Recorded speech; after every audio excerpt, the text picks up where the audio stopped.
Surface coating काफ़ी परेशान कर रहा है आप लोगों को ये टॉपिक, इसलिए मैं इस पर लेकर आया हूँ। पहली क्लास है सरफेस कोटिंग की, इसके बाद दूसरी क्लास हम पेंट के बारे में पढ़ेंगे, वो भी जल्दी अपलोड होगी। तो सबसे पहले आज हम सरफेस कोटिंग में मेटालिक कोटिंग के बारे में पढ़ेंगे। तो व्हाट इज सरफेस कोटिंग, सबसे पहले तो ये जान लेते हैं कि सरफेस कोटिंग एक्चुअली होती क्या है। देखिए सरफेस कोटिंग क्या है, कई तरह की होती है सरफेस कोटिंग जो कि मशीन पार्ट्स के ऊपर की जाती है, ठीक है, जिससे मशीन पार्ट को जो है प्रोटेक्ट किया जा सके, उसे थोड़ा सा डेकोरेट किया जा सके और साथ साथ वियर रेजिस्टेंट सरफेस भी तैयार हो, ठीक है। तो ये ना एक तरह की प्रोटेक्टिव कोटिंग कहलाती है बच्चों, सरफेस कोटिंग, ठीक है। अब कई तरह की होती है सरफेस कोटिंग। पहली होती है बच्चों मेटालिक कोटिंग, ठीक है। एक होती है प्लास्टिक कोटिंग, ये हमारे सिलेबस में नहीं है। एक होती है बच्चों कन्वर्जन कोटिंग, इसमें से हमारे सिलेबस में पूछा जाएगा। एक होती है बच्चों ऑर्गेनिक एंड इनऑर्गेनिक कोटिंग, ये सब कोटिंग हमारे सिलेबस में है, इन्हें हम करके एक एक करके देख लेंगे बच्चों। तो मेटालिक कोटिंग की अगर मैं बात करता हूं तो ये कई तरह की होती है, जैसे इलेक्ट्रो डिपोजिशन, जिसे हम इलेक्ट्रोप्लेटिंग भी कहते हैं, हॉट इमर्जन, जैसे कि हॉट डिपिंग होती है बच्चों, गैल्वेनाइजिंग, केमिकल डिपोजिशन और मेटल स्प्रेइंग, जिसे मेटलाइजिंग भी कहते हैं बच्चों, मेटलाइजिंग भी कहते हैं। एक एक करके इन्हें देखते हैं, समझते हैं। जो इंपॉर्टेंट डेटा है वो मैंने यहां पर लिख दिया है बच्चे, ताकि आप लोग उस चीज को अच्छे से समझ जाएं। ओके, ठीक है। तो सबसे पहले हम देखेंगे बच्चों इलेक्ट्रो डिपॉजिटेड कोटिंग या इलेक्ट्रोप्लेटिंग। इलेक्ट्रोप्लेटिंग, अभी हाल ही में एक क्वेश्चन आया था कि ये किसका रिवर्स है, तो ये गैल्वेनाइजिंग प्रोसेस का बच्चों याद रखना, ठीक है। जो गैल्वेनिक सेल होता है उसके अपोजिट होता है अप्रोक्सीमेटली, एग्जैक्टली नहीं, अप्रोक्सीमेटली। मुझे नहीं पता कि कहां तक ये बात सही है, लेकिन हाँ एक अगर पॉइंट ऑफ व्यू से देखें तो ये सही भी है, ठीक है। तो इसलिए उनका आंसर सही है रेलवे वालों का, ठीक है। अच्छा, इसमें क्या होता है बच्चों, इससे पहले आपको वर्कपीस पर ग्राइंडिंग करनी होगी, पॉलिशिंग और डीग्रीसिंग करनी होगी सरफेस की, ठीक है। ये इसके पहले होने वाले ऑपरेशंस हैं, ग्राइंडिंग, पॉलिशिंग एंड डीग्रीसिंग। पार्ट जिसकी प्लेटिंग होनी है, तो पार्ट टू बी इलेक्ट्रोप्लेटेड, वो पार्ट जिसकी इलेक्ट्रोप्लेटिंग होनी है उसको हम कैथोड बनाएंगे। क्या बनाएंगे बच्चों? कैथोड। और वो मेटल जिसे उस पर प्लेट करना है उसको हम एनोड बनाएंगे। तो metal to be deposited is made anode, उसको हम एनोड बनाएंगे बच्चों, याद रखें, ठीक है। तो एक आपका क्या होगा बच्चों, एक आपका यहां पर एनोड होगा और एक यहां पर कैथोड होगा। इन दोनों को एक इलेक्ट्रोलिटिक सॉल्यूशन में डाल दिया जाएगा, इस तरीके से इलेक्ट्रोलिटिक सॉल्यूशन में डाल दिया जाएगा, ठीक है। इसको एनोड बना दीजिए, इसको कैथोड बना दीजिए। समझ में आई बच्चों बात? अब क्या होगा बच्चों, एनोड कैथोड कैसे बनेंगे? With the help of battery, ठीक है। इसको नेगेटिव टर्मिनल से जोड़िए, इसको पॉजिटिव टर्मिनल से जोड़ दीजिए, करंट फ्लो होगा। तो यहां से आयंस निकलकर पहुंचेंगे बच्चों इस सरफेस तक, इस तरीके से ट्रेवल करते हुए, ठीक है, थ्रू इलेक्ट्रोलिटिक सॉल्यूशन। आपको ये याद है, ठीक है। ओके, इलेक्ट्रोलाइट आप यूज करते हैं बच्चों इसमें, ये तो आपको पता चले गया। करंट पैरामीटर और वोल्टेज पैरामीटर देख लीजिए। वोल्टेज जो है वो 10 वोल्ट डीसी करंट यूज करेंगे हमेशा, और करंट डेंसिटी जो है बच्चों 10 ampere per deci metre square, ठीक है, डेसी मीटर स्क्वायर, ठीक है। ओके, पर यूनिट एरिया कितनी करंट पास होनी चाहिए? 10 के आसपास, ठीक है।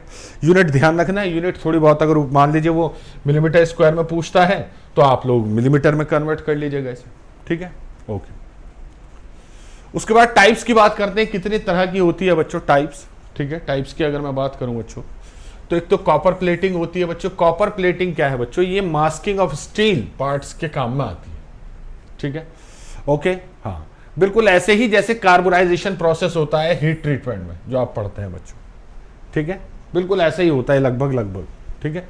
कोटिंग थिकनेस 5 से 25 माइक्रोमीटर होती है। क्रोम प्लेटिंग करते हैं बच्चों आप, इससे wear resistance, protective and decorative coating होती है, ठीक है। इससे क्या होता है बच्चों? इससे लुब्रिकेंट प्रॉपर्टीज अच्छी होती है उस पार्ट की, और लोअर कोफिशिएंट ऑफ फ्रिक्शन अच्छा होता है बच्चों। कोटिंग थिकनेस 30 से 40 माइक्रोमीटर हम करते हैं बच्चों। निकल प्लेटिंग भी बहुत की जाती है बच्चों, निकल, ठीक है। तो निकल प्लेटिंग जो होती है बच्चों वो अंडर कोट ऑफ क्रोम कहलाता है, यानी कि इसे क्रोम कोटिंग के नीचे करते हैं बेसिकली। कोरोजन प्रोटेक्शन के लिए बहुत इस्तेमाल होता है बच्चों ये स्टील में, ठीक है। वियर क्वालिटीज जो है बच्चों बहुत अच्छी कर देता है, डेकोरेशन तो है ही अच्छी। ये अप टू 25 mm माइक्रोमीटर हम ले सकते हैं। जिंक प्लेटिंग की अगर मैं बात करता हूं तो जिंक प्लेटिंग जो है बच्चों स्टील पर की जाती है और आयरन पे की जाती है, कोरोजन से बचाने के लिए। किसके लिए? कोरोजन। तो यानी कि एक तरह की गैल्वेनाइजिंग प्रोसेस ही है जिंक कोटिंग, लेकिन इलेक्ट्रो गैल्वेनाइजिंग प्रोसेस है, याद रखना बच्चों, ठीक है। इसकी थिकनेस 15 माइक्रोमीटर तक हो सकती है। सिल्वर प्लेटिंग भी करते हैं बच्चों, इलेक्ट्रिकल कंडक्टिविटी अच्छी करने के लिए बेसिकली, ठीक है। ये इसका मेन काम होता है बच्चों। दूसरा, इसकी जो थिकनेस है वो 2.5 से 12.5 माइक्रोमीटर तक हो सकती है।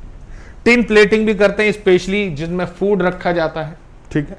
तो coating for protection against weak acidic medium, non toxic होता है बच्चों, ये याद रखना, ठीक है। और उसके बाद अगर किसी सरफेस पे स्टील पर आपको सोल्डरिंग करनी है तो उसके ऊपर हम टिन की कोटिंग कर दें, क्योंकि टिन की सोल्डरिंग आसान है और फेरस अलॉय की जो फेरस मटेरियल होता है उनकी सोल्डरिंग काफी मुश्किल है बच्चों, ठीक है। तो इस वजह से भी इसे किया जाता है। 3 से 12 माइक्रोमीटर इसकी थिकनेस होती है बच्चों, ठीक है।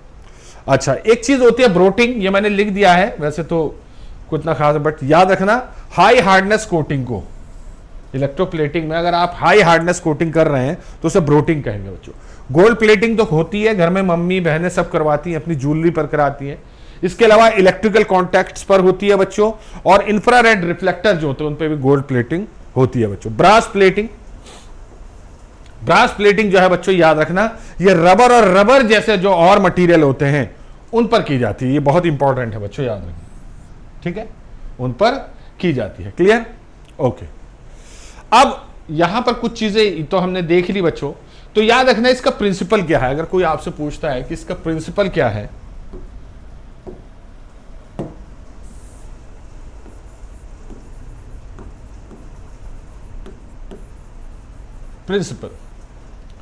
इसका प्रिंसिपल क्या है अगर कोई आपसे पूछता है, तो ये जो प्रोसेस है बच्चों, इसमें है कि मेटल एंड डिस्चार्ज होते हैं अंडर द सॉल्यूशन और डिपॉजिट होते हैं दूसरे वर्कपीस पर या दूसरे कैथोड पर, ठीक है। तो मेटल आयंस डिस्चार्ज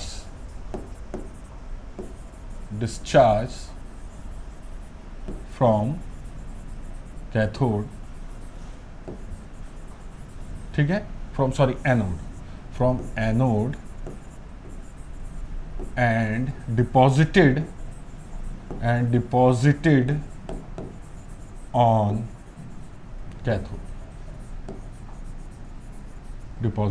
cathode, याद रखिएगा बच्चों। Clear? Deposited on cathode as per the requirement, ठीक है। थिकनेस की रिक्वायरमेंट उसके अकॉर्डिंग हम इसे करते हैं बच्चों। अब इसके लिए जरूरत क्या होती है बच्चों? रिक्वायरमेंट क्या है बच्चों?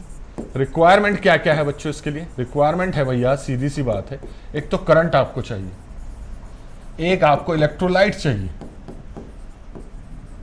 ठीक है, कोई भी इलेक्ट्रोलाइट जैसे NaCl ब्राइन जो होता है बच्चों वो ले लीजिए बच्चों, इलेक्ट्रोलाइट चाहिए बच्चों आपको। और एक आपको क्या चाहिए बच्चों इसके लिए? एक चाहिए बच्चों आपका कोटिंग मटेरियल और एक वर्कपीस, वो तो चाहिए ही चाहिए, इसमें कोई शक नहीं, ठीक है। चलिए, ये हो गया बच्चों। हाँ, इलेक्ट्रोलाइट एक वाटर बेस्ड सॉल्यूशन है, बस ये याद रखना, ये पूछा जा सकता है, वाटर बेस्ड सॉल्यूशन, ठीक है, वाटर बेस्ड सॉल्यूशन। क्लियर? अब अगर आपको वॉल्यूम कि कितना वॉल्यूम आपका प्लेट हुआ है, वॉल्यूम ऑफ प्लेटेड मटेरियल, ठीक है, वॉल्यूम ऑफ प्लेटेड मटेरियल अगर आपसे पूछ लिया जाएगा तो वो बराबर होता है बच्चों, एक फॉर्मूला याद रख लीजिए, CI into small T, C/I into small T, ठीक है। हाँ, ये याद रखिएगा बच्चों। एक मिनट, हेलो,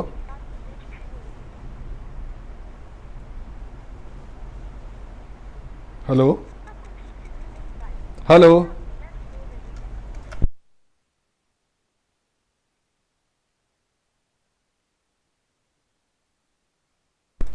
ठीक है। तो CIT ये एक फॉर्मूला बन गया बच्चों आपका।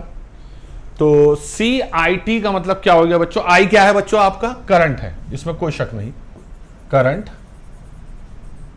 ठीक है, करंट है। स्मॉल टी आपको टाइम, कितना टाइम है, जितना ज्यादा टाइम उतनी मोटी कोटिंग टाइम। ठीक है, अब ये जो C है बेसिकली ये कांस्टेंट है। ठीक है, हाँ ये कांस्टेंट है बच्चों, कांस्टेंट, ये कांस्टेंट है जो डिपेंड करता है दो चीजों पे। ये दो चीजों पे डिपेंड करता है, एक तो प्लेटेड मेटल, किस मटेरियल की आप कोटिंग कर रहे हैं, प्लेट कर रहे हैं उसे, प्लेटेड मेटल, और सॉल्यूशन जो इलेक्ट्रोलाइटिक सॉल्यूशन है, इन दो चीजों पे ये डिपेंड करती है। ठीक है, एक ये और एक ये, इन दो चीजों पे ये डिपेंडेंट है बच्चों C की वैल्यू।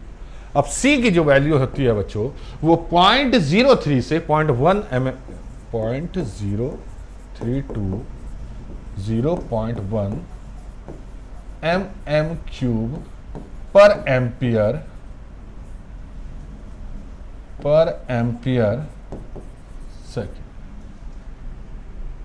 पर एम्पियर सेकेंड। ठीक है, समझ में आ गए बच्चों? ओके, हाँ अब याद रखना कि सेम वॉल्यूम के लिए, अगर फॉर सेम वॉल्यूम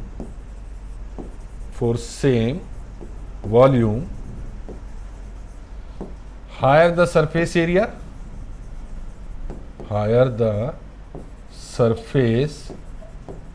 एरिया किसका, उस प्रोडक्ट का जिस पे कोटिंग करनी है। ठीक है, for same volume higher the surface area, thinner the coating,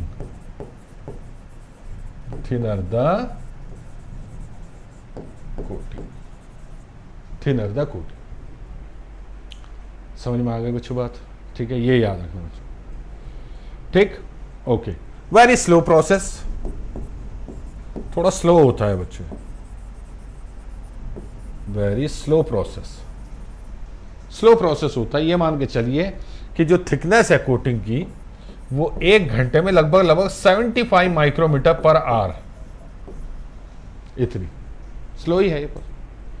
ठीक है, हाँ ओके। ये लेयर बच्चों, लेयर थिकनेस की अगर मैं बात करूं,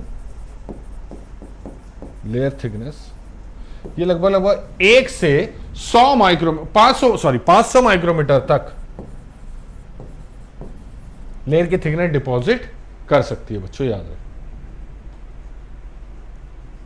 ठीक है, हाँ ये जो सॉल्यूशन है बच्चों ये किस टाइप का होगा, ये जो मैंने आपको बताया अभी सॉल्यूशन, ये या तो कोई स्ट्रॉन्ग एसिड होगा जैसे HCl या H2SO4, या फिर साइनाइड सॉल्यूशन होगा,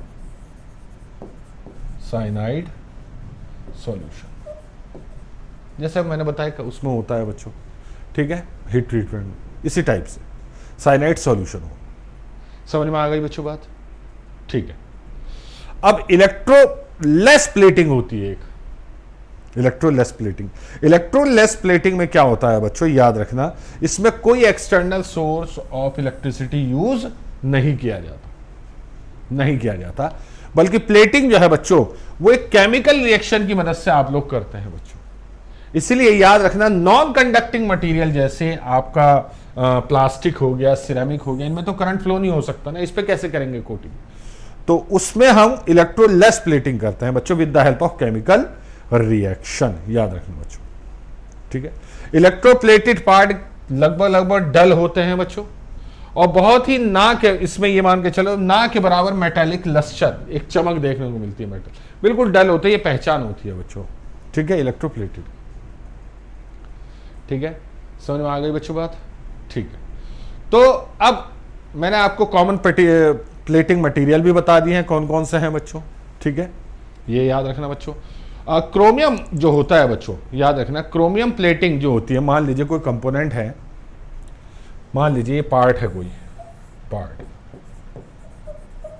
ठीक है, तो इस पर सबसे पहले याद रखना बच्चों, जब क्रोमियम की आप प्लेटिंग करते हैं बच्चों, तो याद रखना बच्चों सबसे पहले कॉपर की प्लेटिंग की जाएगी। कॉपर, आप यहां पर ऐसे ये कॉपर की प्लेटिंग करेंगे, कॉपर। ठीक है, सबसे पहले। उसके बाद क्या करेंगे बच्चों, कॉपर के बाद आप करेंगे निकिल की प्लेटिंग, ये निकिल होगा। और लास्ट में बच्चों याद रखना, लास्ट में आप लोग ये क्रोमियम की प्लेटिंग होगी। तो ये पूरा कहलाता है बच्चों क्रोमियम प्लेटिंग। ठीक है, और ये सॉफ्ट होती है बच्चों, सॉफ्ट, ये होती है बच्चों सॉफ्ट प्लेटिंग होती है। तो अगर आपको क्रोमियम की प्लेटिंग करनी है किसी पार्ट पे, तो सबसे पहले कॉपर की एक लेयर चढ़ाइए, थोड़ी पतली होगी ऑब्वियस है, फिर निकल की एक लेयर चढ़ाइए, वो भी पतली होगी, क्रोमियम की रिक्वायर्ड जितनी आपको चाहिए। अगर किसी पार्ट पर बच्चों याद रखिएगा सिर्फ और सिर्फ बच्चों क्रोमियम की ही आपकी लेयर है, तो यह आपकी हार्ड लेयर होगी, इसे हार्ड क्रोमियम प्लेटिंग कहते हैं बच्चों, याद रखिए, प्लेटिंग कहते हैं। ठीक है, ओके, समझ में आ गया होगा।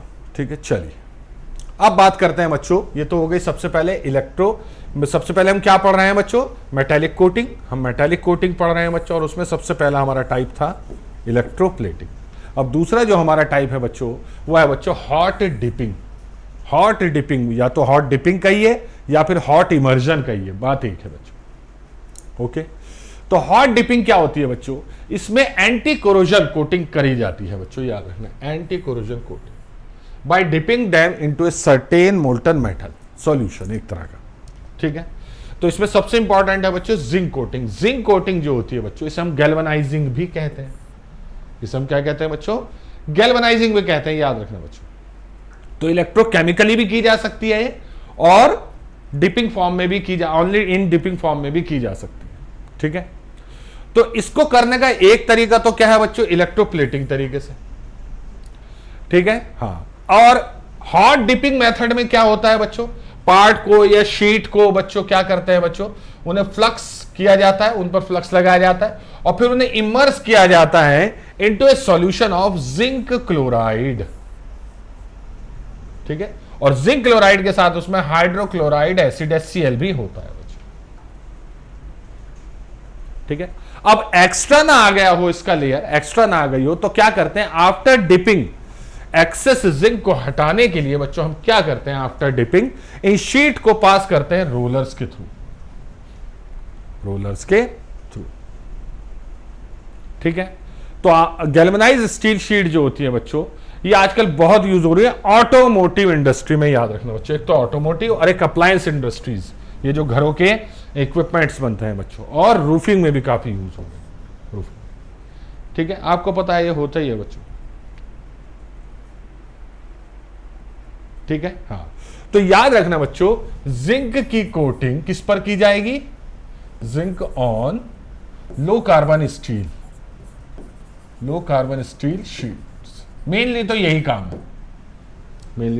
है, इससे बहुत सारी चीजें बनती है बच्चों, याद रखना। क्लियर? अच्छा, अब एक कौन कौन सी तरीका हो गया बच्चों, एक तो हो गया हॉट डिपिंग, ये तो मैंने आपको बता ही दिया, हॉट डिपिंग, ये तो हो ही गई बच्चों हॉट डिपिंग। दूसरा तरीका होता है बच्चों फ्लो गैल्वेनाइजिंग, ये भी थोड़ा सा देख लीजिए, फ्लो गैल्वेनाइजिंग। ठीक है, हॉट डिपिंग जो है बच्चों, याद रखना, ये सिंपल पार्ट्स के लिए यूज होती है, सिंपल, एक सेकंड, ये किसके लिए यूज होती है बच्चों, सिंपल शेप्ड पार्ट्स, इनके लिए यूज होती है बच्चों, बहुत ही सिंपल शेप्ड पार्ट्स। ठीक है, हॉट। जबकि फ्लो गैल्वेनाइजिंग जो होती है बच्चों, फ्लो गैल्वेनाइजिंग, ये आपका लार्ज सरफेस ऑब्जेक्ट के लिए इस्तेमाल होता है, लार्ज सरफेस ऑब्जेक्ट्स, जो बड़े बड़े सरफेस के होते हैं बच्चों, उसके लिए फ्लो करते हैं। ठीक है, इसमें स्प्रे कोटिंग की जाती है, बस जितना जानना जरूरी है उतना ही बता रहा हूं, स्प्रे कोटिंग की जाती है। ठीक है, और तीसरा जो तरीका होता है बच्चों, तीसरा वो होता है, एक सेकंड, श्रेडाइजिंग। तो श्रेडाइजिंग में क्या होता है बच्चों, ये मतलब श्रेडाइजिंग भी एक तरह का जिंक डिफ्यूजन प्रोसेस है। इसमें जिंक का पाउडर यूज करते हैं जिसकी vapour based deposition, vapour based deposition आप कर सकते हैं बच्चों, ठीक है, at the temperature range of 365 to 375, बल्कि याद रखना बच्चों 320 टू 520 डिग्री सेंटीग्रेड तक आसानी से की जा सकती है, ठीक है। अब ये जो है बच्चों, ये श्रेडाइजिंग जो है, अब मैं यहां लिखूंगा, वहां भी मैंने आपको बता दिया, श्रेडाइजिंग जो है बच्चों, श्रेडाइजिंग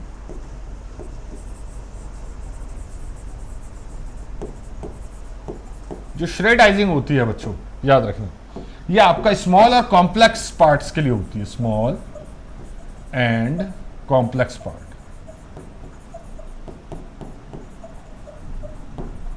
स्मॉल एंड कॉम्प्लेक्स पार्ट्स के लिए की जाती है बच्चों, ठीक है। हाँ, तो यहां पे जिंक डिफ्यूजन जो होता है, जिंक डिफ्यूजन, जिंक डिफ्यूजन जो होता है बच्चों बाय वेपर, वेपर, आप जिंक का पाउडर लेते हैं, उस चैम्बर में रख देते हैं बच्चों, उस कंपोनेंट को, और फिर गर्म करते हैं उससे, तो पाउडर से वेपर निकलती हैं जो कि कहां पहुंचती हैं, फिर आयरन के लो कार्बन स्टील के सरफेस तक, ठीक है, ओके, श्रेडाइजिंग। अच्छा, अब जिंक जो होता है ना बच्चों, जिंक ये क्या करता है बच्चों, आयरन के साथ रिएक्शन करके एक जिंक एलॉय बनाता है, जिंक एलॉय, और यही होता है एंटी कोरोजन,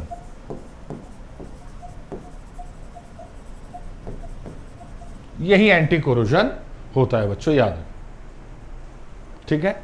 हाँ, एंटी, एक्चुअली आयरन में होता क्या है बच्चों, आयरन में बेसिकली सल्फर होता है, आयरन में थोड़ा बहुत सल्फर जरूर होता है, तो ये जिंक जो है सल्फर के साथ जिंक एलॉय, जिंक सल्फाइड बनाता है बच्चों, याद रखें, ठीक है, जिंक सल्फाइड की लेयर एक तरह से आ जाती है इसके ऊपर,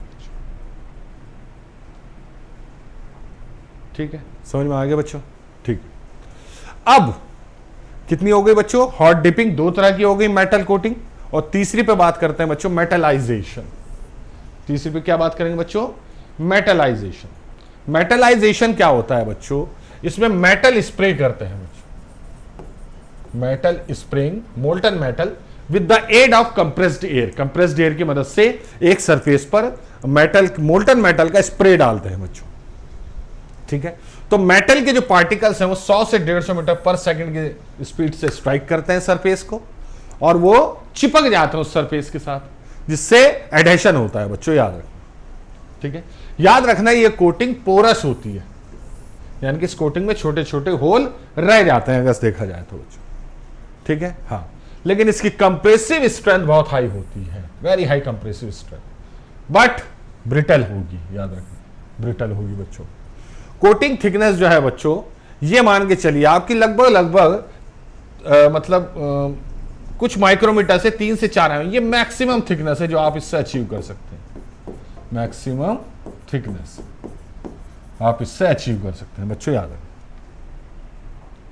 जब कोटिंग हो जाती है तो आप वर्क सरफेस की टर्निंग और ग्राउंडिंग यानी कि ग्राइंडिंग भी कर सकते हैं बच्चों, इससे decorative, protective, anti friction, heat resistance coating आपको मिलती है बच्चों, याद रखना, ठीक है। एंटीवियर तो होती ही होती है बच्चों, और यहां तक कि बच्चों क्या करती है, कुछ कास्टिंग के डिफेक्ट्स को भी करेक्ट करती है, ठीक है। जैसे कि आपके होते हैं ना वो कुछ डिफेक्ट होते हैं, जैसे आपका ब्लिस्टर वगैरह होते हैं, ठीक है, वो, ठीक है।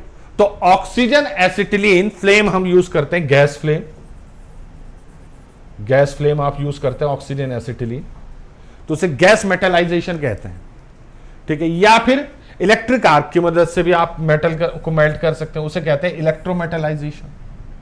गैस, अगर गैस फ्लेम से कर रहे हैं तो गैस मेटलाइजेशन, और इलेक्ट्रिक आर्क से कर रहे हैं तो इलेक्ट्रोमेटलाइजेशन से करते हैं, ठीक है।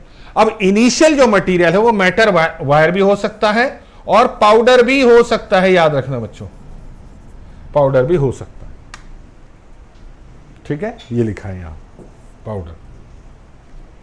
तो सबसे पहले क्लीन करते हैं सरफेस को, किसकी मदद से बच्चों, अच्छा है सैंड ब्लास्टिंग से कीजिए या फिर रफ टर्निंग इंप्लॉय कीजिए फॉर बेटर एडेशन, याद रखना फॉर बेटर एडेशन, ठीक, ये होता है बच्चों इसमें। मेनली तो यही होता है। तो एक गन होती है, उस गन में से पाउडर मेल्ट होके, वायर मेल्ट होके बच्चों in the form of liquid वो स्ट्राइक करती है वर्क सरफेस पर 100 से 150 मीटर पर सेकंड की स्पीड से, यहां हमने देखा, तो जिससे वो चिपक जाती है वर्क सरफेस पर।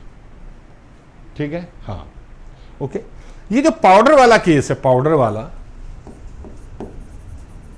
वाला इसे प्लाज्मा स्प्रेइंग भी कहते हैं बच्चों, प्लाज्मा स्प्रेइंग। ज्यादा डिटेल में मत जाना, पूछेगा नहीं, लेकिन मैंने फिर भी एक आइडिया दे दिया, अगर क्वेश्चन आ गया तो आप वो मतलब ज्यादा वो नहीं। ठीक है, प्लाज्मा गन जो होती है बच्चों, प्लाज्मा गन ये कॉपर की बनी होती है बच्चों, और इसे एनोड लेते हैं, एनोड। ठीक है, हाँ। इलेक्ट्रोड होता है इसमें बच्चों, इलेक्ट्रोड, नो डाउट, इलेक्ट्रोड वो टंगस्टन का होगा बच्चों, non consumable. Shield gas use करते हैं, बिल्कुल करते हैं,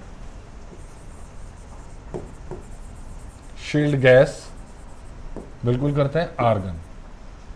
ठीक है, आर्गन यूज करते हैं। और कूलेंट यूज करते हैं गन के लिए, बिल्कुल करते हैं, वाटर, वाटर यूज करते हैं बच्चों, याद रखिए। ठीक है, समझ में आया बच्चों?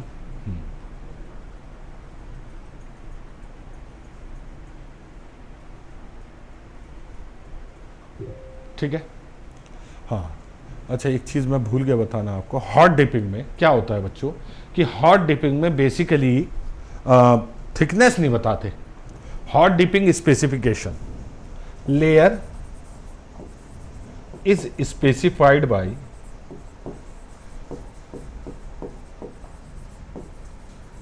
जो लेयर होती है उसे स्पेसिफाई करने का क्या तरीका है बच्चों, coating weight per unit surface area, coating weight per unit surface area. Surface area जो होगा बच्चों पर यूनिट एरिया, कितना कोटिंग वेट है बच्चों। ठीक है, तो 150 से 900 ग्राम पर सेंटीमीटर स्क्वायर, ये इसकी रेंज है बच्चों, ये इसकी रेंज है, याद रखना बच्चों। समझ में आ गया बच्चों? ओके, ये आप देख सकते हैं बच्चों। ठीक है,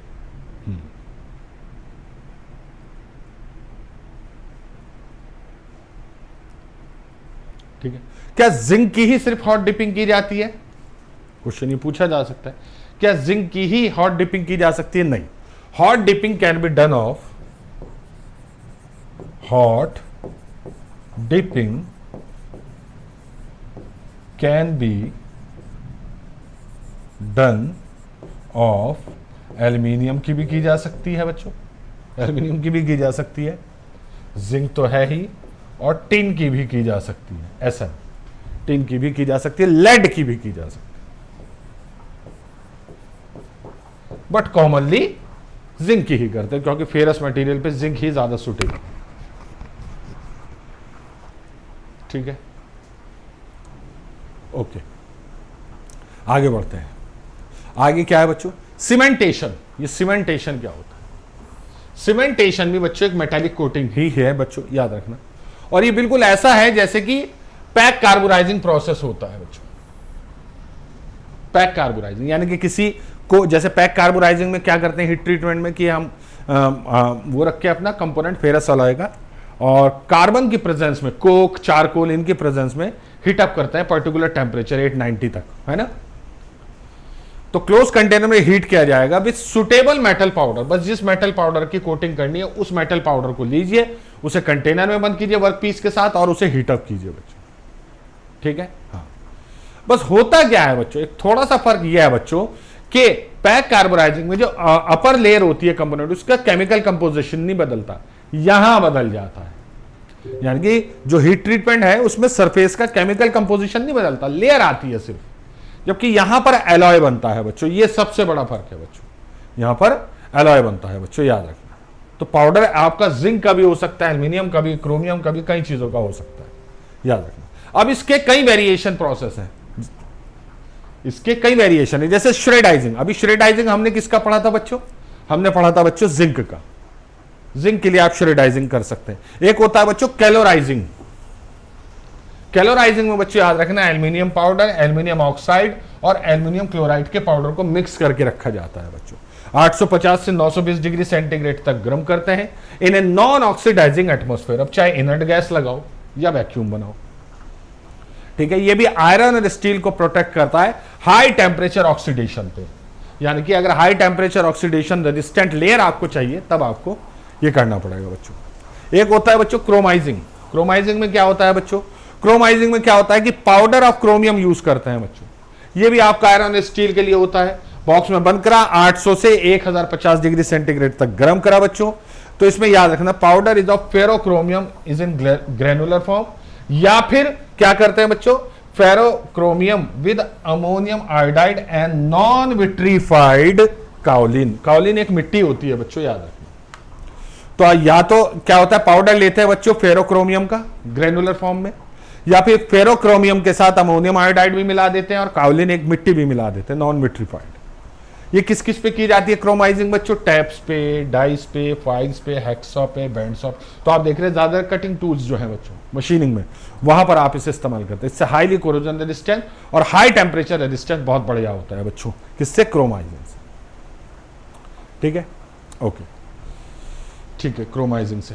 तो ये तो मेरे ख्याल से हाँ ठीक है, और तो इसमें ऐसा कुछ है नहीं कि मैं आपको बताऊं।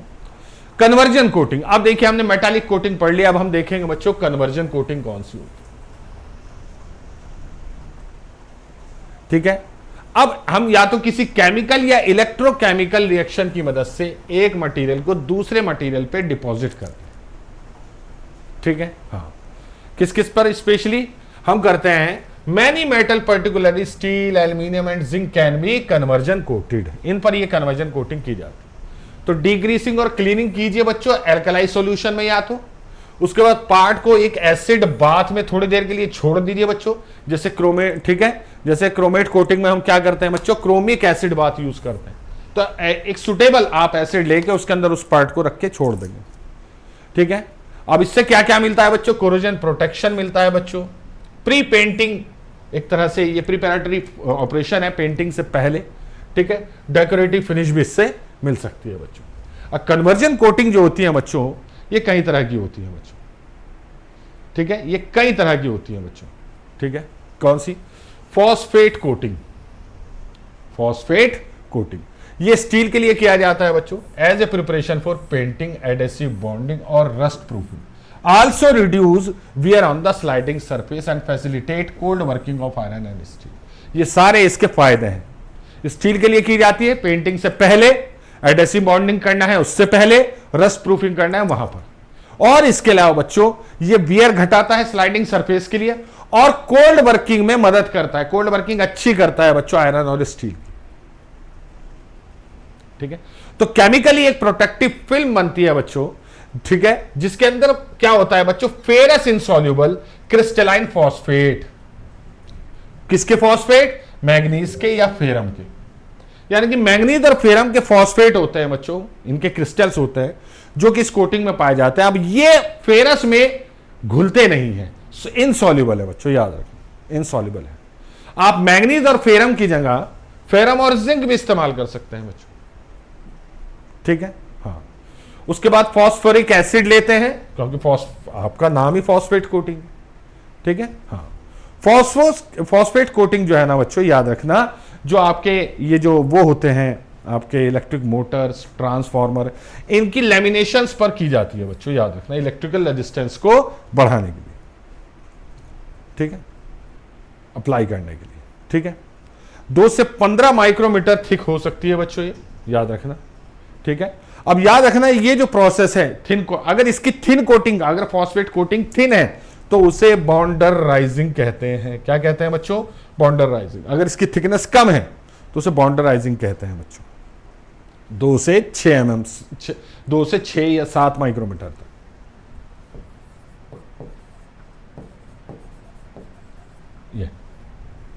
ये बहुत तेज होती है बच्चों बॉन्डराइजिंग, ठीक है। तो 57 से 85 डिग्री सेंटीग्रेड पर यह प्रोसेस किया जाता है, ठीक इसी प्रोसेस जैसे हमने बताया, ठीक है। तो इसमें या तो डिपिंग कर दीजिए 2 मिनट के लिए या स्प्रे कर दीजिए।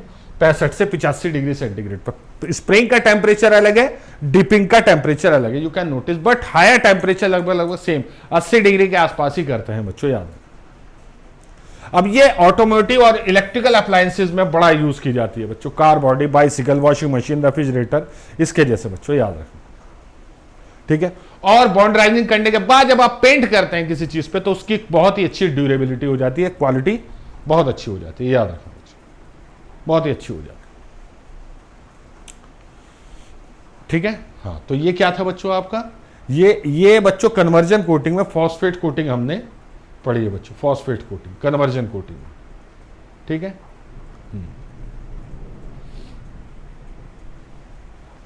अगला, अब अगर थिक कोटिंग आप बना रहे हैं, क्या कर रहे हैं बच्चों, अगर आप थिक कोटिंग, अगर आप थिक कोटिंग बना रहे हैं तो उसे कहते हैं पार्कराइजिंग, पार्कराइजिंग। 7 से कहां तक बच्चों, लगभग मैंने आपको रेंज दिखाई थी ना 15 माइक्रोन, तो 7 से 15 भी से मान लो बस।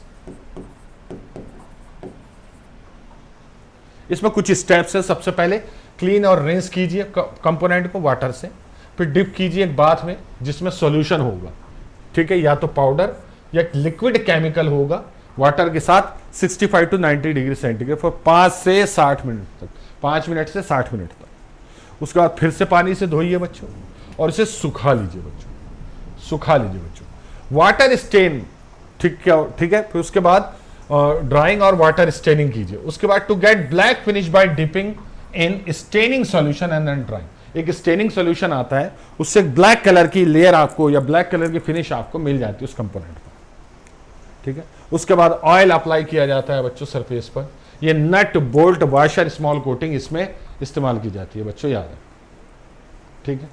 हाँ, ओके, याद रखिएगा बच्चों, ये स्टील पर ही की जाती है, याद रखना, ठीक है।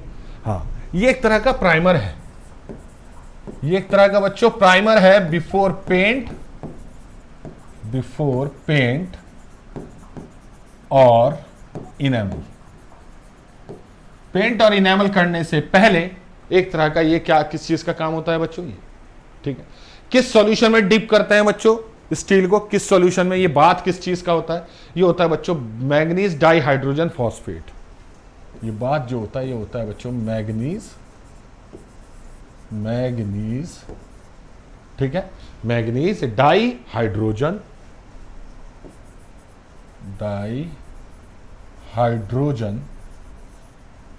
फॉस्फेट,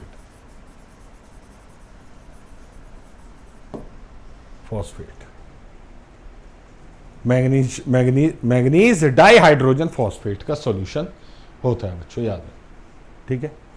हाँ, अब बात करते हैं बच्चों एनोडाइजिंग की। ये एनोडाइजिंग क्या है, ठीक है, ये भी यही है, ठीक है। अभी हमने क्या देखा, हमने कन्वर्जन कोटिंग और फॉस्फेट कोटिंग देखी, इसके दो तरीके, बॉन्डराइजिंग एंड पर्कराइजिंग। उसके बाद आप बात करते हैं बच्चों एनोडाइजिंग। एनोडाइजिंग या एनोडिक कोटिंग जो होती है बच्चों, ये प्रोसेस है कोरोजन रेजिस्टेंस या डेकोरेटिव फिल्म बनाने का, किसके ऊपर बच्चों, एल्यूमिनियम। ये क्वेश्चन बड़ा पूछा जाता है, एल्यूमिनियम। ये इलेक्ट्रोप्लेटिंग का रिवर्स प्रोसेस है, याद रखना बच्चों। इसमें जो पार्ट कोटेड होना है उसे एनोड बनाना है और जिसकी कोटिंग होनी है उसे कैथोड बनाना है बच्चों, उल्टा हो जाएगा बस, ठीक है। तो एक लेयर जो होगी एल्यूमिनियम ऑक्साइड की, वो फॉर्म होगी बच्चों एनोड पर by the reaction of aluminium with electrolyte, याद रखना। तो ये लेयर जो होती है बच्चों एल्यूमिनियम ऑक्साइड की on the surface is highly protective, ये बहुत अच्छी होती है बच्चों, याद रखना, बहुत प्रोटेक्टिव होती है, ठीक है। अच्छा, ये एक ऑक्सीडेशन प्रोसेस है, याद रखना, ऑक्सीडेशन प्रोसेस, ये एक ऑक्सीडेशन प्रोसेस होता है, आपको ये याद रखना है बच्चों, ऑक्सीडेशन प्रोसेस, ठीक है। हाँ,